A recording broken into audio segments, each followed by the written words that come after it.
بسم الله الرحمن الرحيم. فيديو النهاردة فائدة للتخلص من العين التراكمية حتى ولو كانت قديمة ومن سنين. يعني ايه العين التراكمية؟ يعني النظرة على نظرة على نظرة من سنين عملت حسد شديد، وده بنسميه عين تراكمية.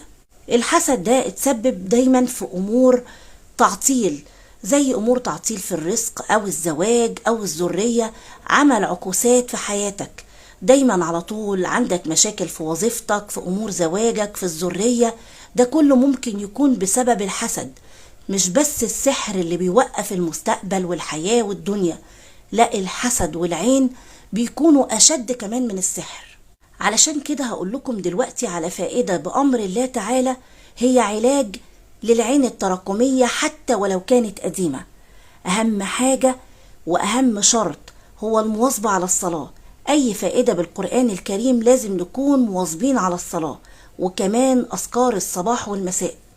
في فائدة النهاردة هتستخدمي إناء كبير يكون أول استعمال ليه الفائدة دي، لأنك دايما هتستعمليه في الفائدة. هتحطي فيه مية هنقرأ عليها قرآن، فلازم يكون الإناء ده طاهر ونظيف وأول استعمال ليه. طبعا يستحب في فائدة النهاردة إن يكون في ماء زمزم إن وجد. طب لو ما فيش، هنبدأ إن احنا نستعمل عادي مية من الحنفية.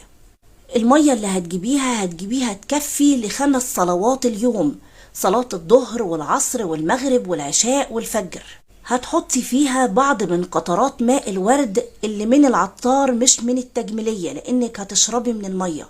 بعد كده وانتي على وضوء هتبدأي انك تقرأي على المية: اللهم اذهب عني حر العين ووصبها وبردها، وهتقوليها 100 مرة، وهتنفسي بعد كده على المية مرة واحدة. يعني ايه الوصب؟ الوصب هو المرض او الوجع او التعب او الفتور اللي بيحصل في البدن بسبب الحسد او العين. بعد ما هتخلصي قراءة على المية هتبدأي انك تستعملي المية في الوضوء لل5 صلوات، وبعد كل صلاة هتشربي كوب من الماء.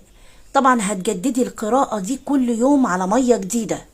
هتواظبي على الفائدة دي لحد ما تلاقي في تغيير في امور حياتك، يعني الدنيا بدأت تتظبط معاكي. واظبي عليها لفترة طويلة ان شاء الله امورك هتتظبط جدا. طيب بعد كده المية دي هنتخلص منها ازاي؟ احنا هنتوضأ طبعا في الطبق اللي احنا قلنا عليه، هنقرأ فيه في البداية، لان طبعا المية مقروء عليها مش هنقدر ان احنا نسكبها في الحمام.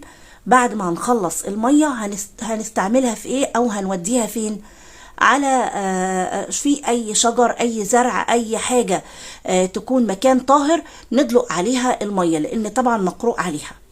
طبعا مع كثرة الدعاء والتضرع الى الله سبحانه وتعالى انه يزيل عننا كل شر وكل هم اصابنا بسبب العين التراكمية اللي بتتسبب في الكسل وتعب البدن والاوجاع والالام والامراض ووهن الجسم، صفار الوجه.